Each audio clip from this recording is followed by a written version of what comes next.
What's up, everybody? Welcome to another edition of Established Run's NBA Injury Report Analysis Show. I'm Drew Dinkmeyer here with Mike Gallagher to finish off the play-in and officially get our 8th seeds into the playoffs. 2 games on the slate tonight, but plenty of injury information to discuss as these teams are a little bit hobbled going into these what are essentially now 8-9 matchups, regardless of seeding coming into all of this. But Mike, how are you doing? How are you feeling about this 2-gamer tonight?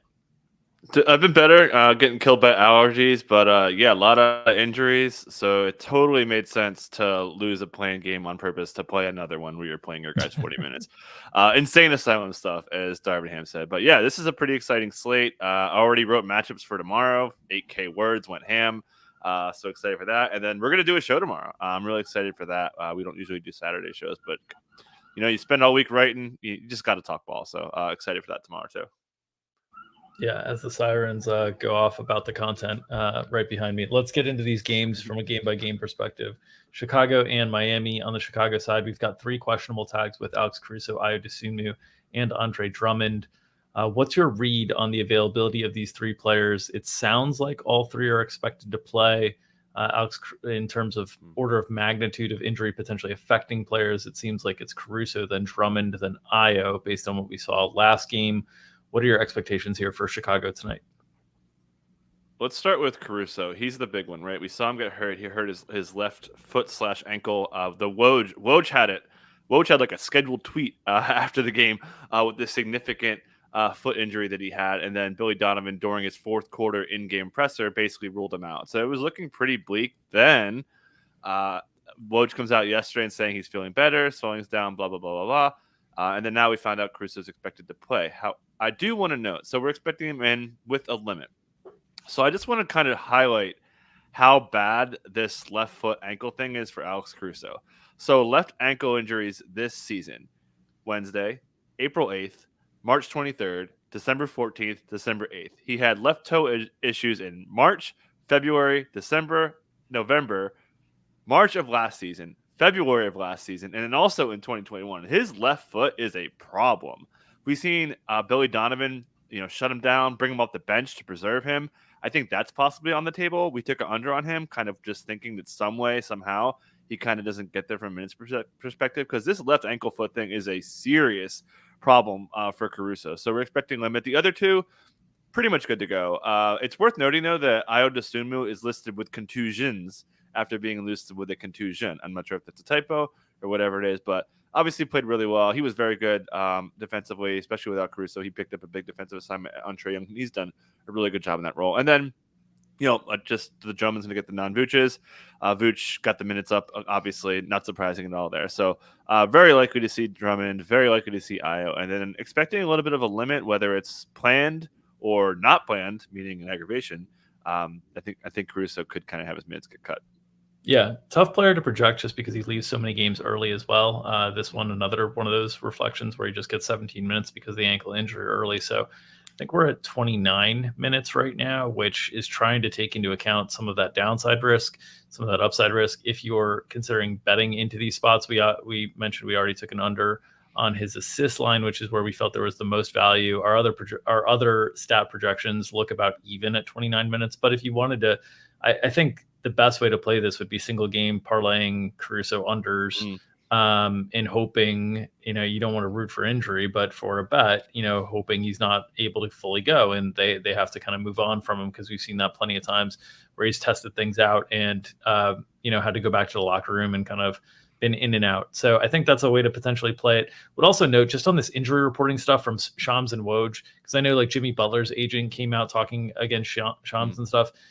These 2 guys, I think most of the time, they're like educated guessing and putting stuff out there to beat each other because they're so competitive with each other. The number of times like the accuracy has gone down on both of them each this year in terms of having to revise reports. And I think it's because they're just front running with like educated guesses. Like it was clear that what would potentially happen to Jimmy Butler based on that knee issue was that it was probably a sprain if things go. So I think Shams just runs with it and goes with the educated guess. And then Butler's agent is like, how would you know? We haven't even done the imaging and the testing yet to confirm this. And I think the same thing happens with Woj, where he just sees like there's a bunch of ankle history injuries here. Billy Donovan ruled him out quickly. I'm just going to fire this off tweet and then see if I'm right. And I can always revise back if I'm wrong, which I think is like, I don't know. It seems to me that's happening a lot more this year with some of this stuff, and it's been really frustrating for me because I think the reporting on it has just been poorer because I think these two are just in this like this mano-a-mano, battle of who can get it out first. So that's my, my little mini rant on the Shams and Woj stuff, because I feel like it's taken a dip in accuracy this year in an effort to be first, which is frustrating for the consumer. Yep. Okay. Let's move to the Miami side of things, where Jimmy Butler is out with that right knee MCL sprain. Tyler Hero, Kevin Love listed available tonight. They're without Josh Richardson. They're without Terry Rozier as well with neck spasms. So they're losing a lot of usage here without Jimmy Butler, without Terry Rozier. They've got Duncan Robinson listed probable. He was listed available last game and then did not play at all. So that's the big question mark for me from an injury perspective. Obviously, they're trying to figure out the rotation for Miami in the absence of Jimmy Butler. It's a huge piece to try to fill minutes and usage and roll from. But for me, the big question mark is Duncan Robinson truly available or not? Because it makes a big difference in terms of trying to cipher through these minutes. What are your expectations for Duncan Robinson tonight? So going back to the last show, we talked about how the beats were like, oh yeah, he seems like he's going to be very limited. Talked about it, we dinged him, and then Spoelstra comes out pregame and it's like, oh yeah, no limit, yada yada yada. He was lying. I think he was flat out lying, because after the game on the post game presser, he was like laughing about it with the press, saying like, oh yeah, I promise you guys, he's progressing, he's moving along, and he just had a tough loss, and he is being congenial with these guys and laughing and talking about a surprising DMPCD. So I think he's possibly not playing. Very hard thing to bet into. Again, he says he's progressing. He didn't commit to like saying he was going to play today. So certainly think there's a zero possibility on Duncan playing. And I think they may need the on-ball defense. We saw DeLon was pretty impactful as a maxi option. He would be picking up and guarding Kobe White, who we didn't talk about how freaking great Kobe White was. Most points he ever scored in a game, 27 points off drives, 31 points at half court. Just absolutely magnificent game from Kobe White. Can't leave my guy out there. DeLon would fill in. Again, I think DeLon kind of earned the minutes here. I wouldn't be surprised if if Robinson can go, they might even just not play him. Pretty low downside there. And then the next thing is who starts for Jimmy. You would think, and we all kind of agree, that Jaime Jaquez Jr. is going to start. We've seen him start for him the most of the time. Been playing better, been driving a bunch.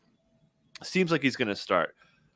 However, one, we could be wrong. It could be someone else. It could be anybody. It could be Haywood Highsmith. It could be DeLon Wright. Could be Duncan Robinson. Highly doubt that.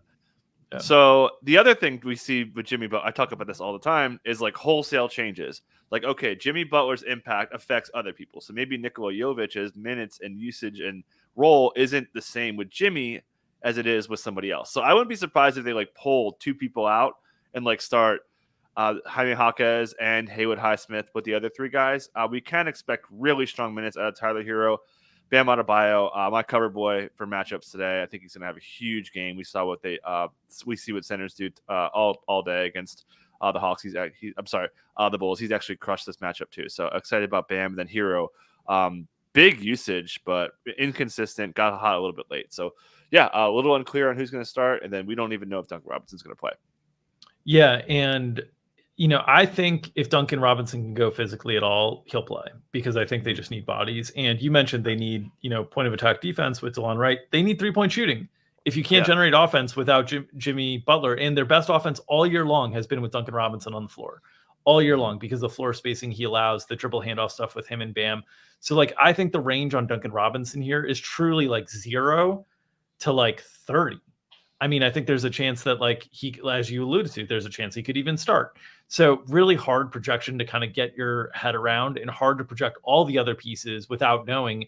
And in 95%, 97% of cases, we're not going to know, because Duncan Robinson is not going to start, most likely. And so it's very difficult to forecast this situation. If Duncan Robinson plays, I think there's a chance, if he plays meaningful minutes, I think there's a good chance that Miami's individual players are lying too high right now. Yep. But I think there's a very good chance that he doesn't play at all based on the information that we've seen and based on the way that they've handled things. So really difficult situation to forecast. A lot of moving parts here. Obviously, we know the Bulls as a defense are very, very vulnerable to catch and shoot, three-point shooting. And Duncan Robinson is by far Miami's best option. And honestly, without Jimmy Butler to create those looks for guys like Caleb Martin, like when you look at some of the on-off data for Wowie for like Caleb Martin this season, when Jimmy Butler is off the floor, his usage rate actually goes way down. And so it'll be interesting to see like how this offense operates. It might just end up being a really heavily concentrated two-man punch of Tyler Hero and Bam Adebayo on pick and roll. But it's really challenging to project without understanding the Heat's intentions with Duncan Robinson tonight. Yeah, and I'll add again, just to go back to it, the beats were on it pregame. Like the beats are right, and then we are seeing a lot of BS, man. Like, I've misread a lot of quotes because they've been just lying more. Like the lying rate has been way higher here. And then like I said, my understanding was Spoelstra was flat out lying pregame as like a gamesmanship kind of a thing. So just want to note that. But the beats think he's limited, so that's kind of why I'm kind of trusting them a little bit more than Spoelstra, who's been pretty honest on the year. But stakes are higher now. You could kind of get whatever edge you can get. Yeah, and if they are without Duncan, most likely an 8-man rotation, but the chance that Patty Mills kind of gets some opportunities as well, given the Bulls' vulnerability of three-point shooting, given the Bulls play smaller guard lineups on the whole, they're more pass for Patty Mills to potentially get in there as well. So we will project him for a little bit of playing time as well. But if Duncan didn't play at all, there's a chance that he's the 9th man. There's also a chance that they tighten up with 8. So the minutes, the range of outcomes on minutes projections for most of the Heat players is really wide today, with the exception of maybe Bam and maybe Tyler Hero, just because they're already so far at the top end that they can't get much wider to the high side of that. But all the role players, it could be really a wide range of outcomes tonight. Yeah, Bam semi-rested, had some foul trouble, so he could play a ton too. Another kind of avenue for a big Bam game. Also think they could end up overlapping Bam and Kevin Love in this game because of the need for offense. So like there's just a lot of different ways that they can play because they're so shorthanded. So probably the most difficult team to bet into today and try to decipher, simply because the rotation has a lot of different moving parts. Okay. Yeah, literally you said 0 to 30 minute range on Duncan Robinson, so certainly tough. Yeah. All right. Let's move to Sacramento and New Orleans. On the Sacramento side, Malik Monk and Kevin Huerter are both listed out here. Those are the only injuries on the docket for Sacramento. I think they're one of the cleaner situations to bet into. One of the things to figure out between Sacramento is simply that last game was a game that leaned into a lot of smaller lineups against the Golden State Warriors, and now they're playing what has historically been a bigger team in New Orleans, but lost Zion Williamson. So trying to figure out kind of, is New Orleans still going to be a bigger team? Are they going to be a smaller team? How's this game going to play? What are your instincts on what we saw from a very tight Kings rotation that was basically a 7.5-man rotation until garbage time, with Alex Len just kind of being the 8th guy, but filling in the non-Sabonis minutes? What are your expectations for what we see from the Kings tonight? Yeah, airtight. We would have had 3 guys over 40 minutes had the game not gotten 2.2 minutes of garbage time. That would obviously be, well, Sabonis was like a tick under. I think he may have cleared it. Anyways, Keon was pacing for over 40. De'Aaron Fox pacing for over 40. Keegan Murray pacing for. Keon had arguably the best game he's ever played. And then I clipped this thing on Mike Brown, which I absolutely love, of him doing screen navigation. Like, he's just so. I love that. So yeah, just wanted to shout that out. But yeah, Keon could play a pretty good bit here. I think he's just earned it, and it's pretty fascinating how he's gone like leapfrog Colby Jones, and obviously leapfrog Davion Mitchell. So, but yeah, could be pretty tight. Obviously, high stakes. Don't really have too much to add. Again, like pretty clean situation. We know we're gonna get this. We talked about this before. We know we got 7. We talked about Mike Brown saying they're gonna probably go 8. The 8-man was Alex Len. Feel pretty good that they're gonna run that 8 back again. Where are the vulnerabilities in terms of, we've seen at times Davion Mitchell minutes spike. We've seen at times Trey Lyles minutes spike. If we're just looking at this box score from last game and taking this as like a starting point for looking at what we'd expect tonight, where are the vulnerabilities in terms of the minutes that could come down from these starters? I mean, Harrison Barnes, he's been pretty consistent though. The minutes have been pretty steady lately, but not having Zion on the other side, you don't really like need him. So I think he would probably be the most vulnerable. I think they're going to want to put Keon Ellis on CJ McCollum, who's going to play a ton. We'll talk about him in a second. So I think the most vulnerable guy would be Harrison Barnes. I feel Keegan Fox and Sabonis could definitely play 40 again. I feel pretty safe regarding their minutes, floors, and ceilings. Yeah, I would say Harrison Barnes too, but without Zion, you're right that maybe they don't need him as much there, but maybe they don't need Trey Lyles' big body as much there, right? So like, it's an interesting one, and maybe without Zion out there, maybe Trey Lyles ends up picking up some more minutes as the backup 5 instead of the backup 4, as well is another thing. But an interesting situation for the Kings. They definitely seem like the most stable of the teams that we're dealing with on this 4-game play-in slate. Let's move to New Orleans, where they're without Zion Williamson. Cody Zeller, the only other player listed on the injury report, and he is still available with the face mask. An incredible listing. The durability of this listing all year long is impressive to me. But without Zion Williamson, we saw some weird things last game. Zion gets hurt very late in the game. He's been dominant the whole game. Brandon Ingram is on the bench in the fourth quarter. They do not go back to Brandon Ingram. So we had a lot of conversations about the minutes limitations and whatnot on Brandon Ingram. It so far has not looked great. CJ McCollum only played 30 minutes in this game. CJ McCollum historically in elimination games has been really, really high for New Orleans in the past. He was at 33 in the game against the Suns that they got eliminated in 2 years ago in the playoffs. But he had 5 fouls in that game. In the playing games, he was at 41 and 39. So like in the last month of the season, he was at 38. So to see him at 30 was really strange. It looked like he wasn't going to close if Zion didn't get hurt. So like a lot of weird things in that rotation that I don't know how much is game specific, matchup specific. The Lakers are a very different type of matchup than Sacramento.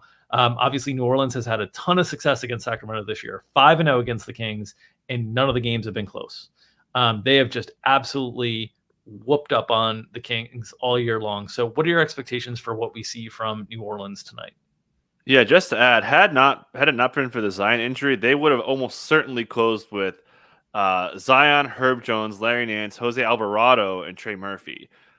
Quite shocking. CJ not, and again, Zion goes down, CJ comes in, CJ closes. Feel pretty good. He's gonna. It was gameful, right? Like if you were watching this game, we were all on the Lakers. We're like, oh, maybe we thought look, where am I gonna spend my Lakers money? And they start storming back, and so that hot unit kind of kept them out there.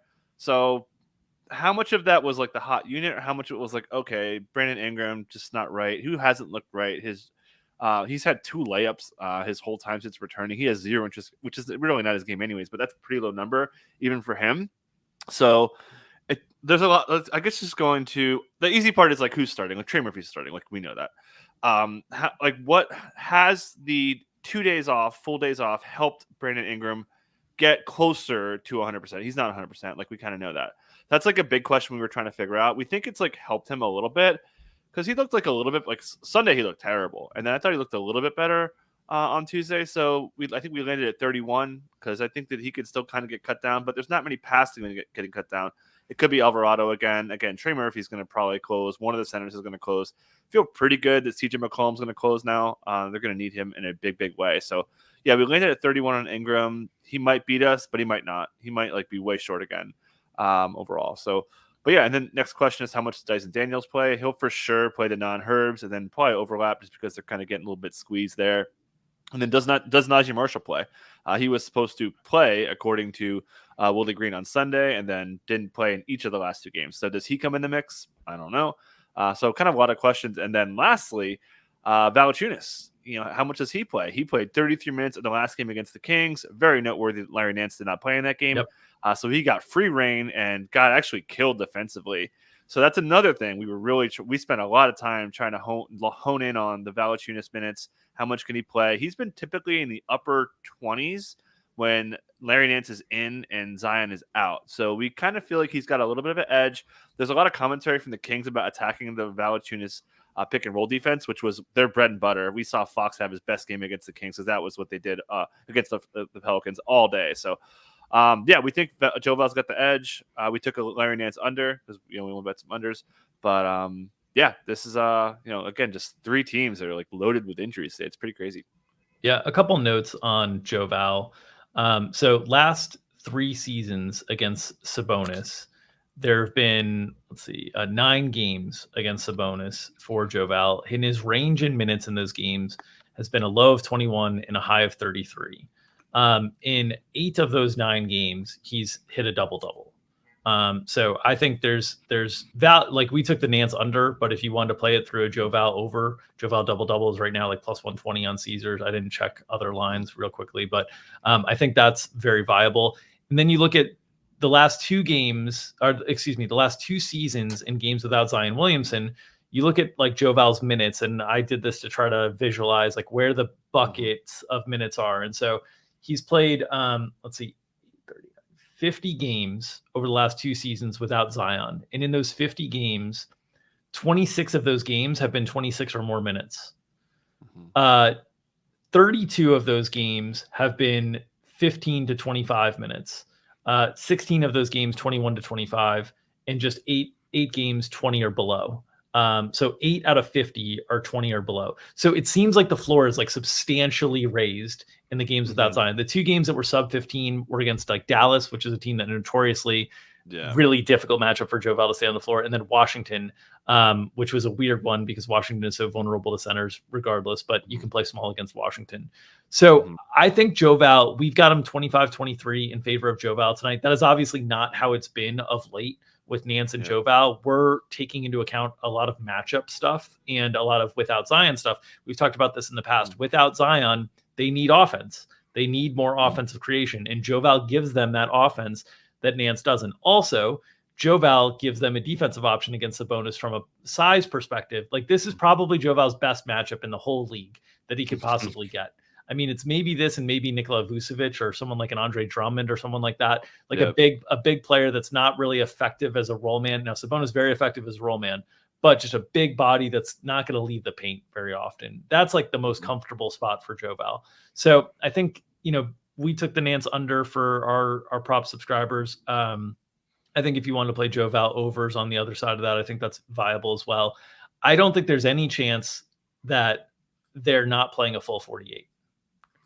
Yep. I shouldn't say any. I should say I think it's a very small chance. It's like a 2 to 3% chance.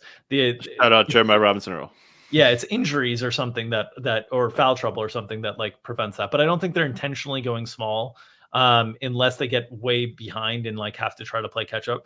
I think most likely you're getting full 48 from those two, and it's very unlikely that they overlap. They've only overlapped for 10 minutes of floor time the entire season, Jonas Valanciunas and Larry Nance. So I don't think they're overlapping either here, even though they are a little bit more shorthanded. You mentioned Dyson Daniels.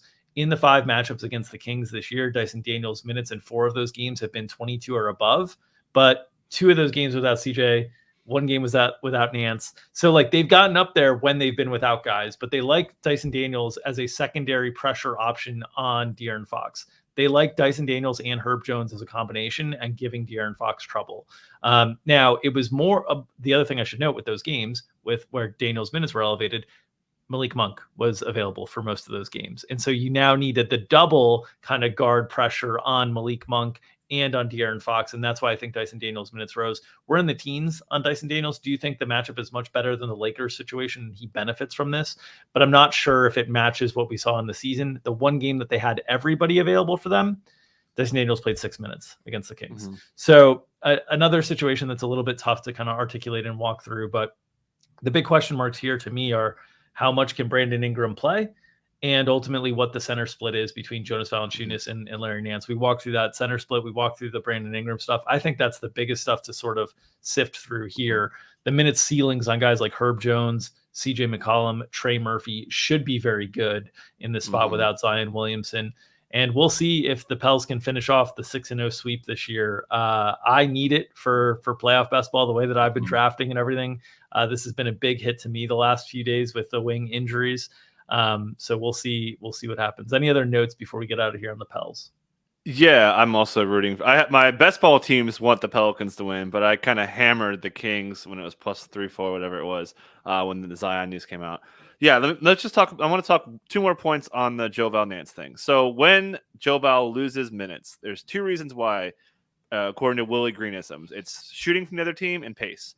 So interestingly enough, the Kings aren't playing fast anymore. They're only 14th Right. in offensive pace in the last month. They've really slowed down and have honed in on defense. They've been top 5 in defense since Malik Monk went down. They're very unusual. Mike Brown was asked about this. He's like, "Hey, we still want to have offense, but they're like literally like hammering defense." He says they've really been focusing it on practice. So that helps Joe Val. What doesn't help Joe Val? The minutes with Larry Nance against the Kings have been really good. Team high plus 39.3 net rating, and then team best 100 defensive rating. Again, pick and roll defense could be a problem if Joe Val gets wrecked. There's paths. We talked about Duncan Robinson wide range. Joe Val wide range today. So yeah, we played the under game. But yeah, it's very, very tough decisions coming for Willie Green, how he handles it. Can't really have it both ways. Yep. All right. That will do it for this edition of Established Run's NBA Injury Report Analysis Show. We will be back on Monday with another edition of the Injury Report Analysis Show, and no days off next week. Unlike this week, to accommodate the play-ins, we're full bore next week, so you'll get 5 Injury Report shows from us. If you are interested in supporting our content, the best way to do so is to subscribe to this YouTube channel. We have a goal of getting to 5,000 subscribers by the end of the NBA calendar season. We are just about 120 short of that. So would love your help in getting us to that goal by subscribing to this YouTube channel. You can even hit the bell if you'd like to get notifications whenever we go live. If you're interested in checking out any of our premium content, which includes the best ball playoff rankings and guide to playoff best ball behind the paywall at Established Run, you can go to establishedrun.com/subscribe-MBA for more details on all of our premium product offerings. Any DFS product offering will get you access to that playoff best ball stuff that you can play on Underdog and support our friends over at Underdog there with that great format and game contest. You can find myself and Mike Gallagher behind the paywall tonight at 5 p.m. Eastern time, breaking down this 2-game slate. And you'll find Mike Gallagher and most likely Sam Jaffarinia tomorrow at 11 a.m. Eastern time. Excuse me. Sam, the Hike Boys, but Sam might be pulled back if I am available. Okay. So we will see, but we will have a show, establish the show for the 4-game slate tomorrow at 11 a.m. Eastern time as well for subscribers. So check out all of our premium content, establishedrun.com/subscribe-MBA. And of course, if you love this free content and want to keep it free, the best way to do that is to feed that algorithm by smashing that like button. You smash the like button, it feeds the algorithm. That helps feed our families and allows us to feed you the NBA injury information and analysis you need each and every day to set your lineups and make your spread bets and your prop bets. So smash that like button, feed that algorithm, nom, nom, nom, nom, nom, nom, nom. Feed the algo, feed yourselves on a big NBA playoff weekend. We'll see you guys all again on Monday. Take care, everybody.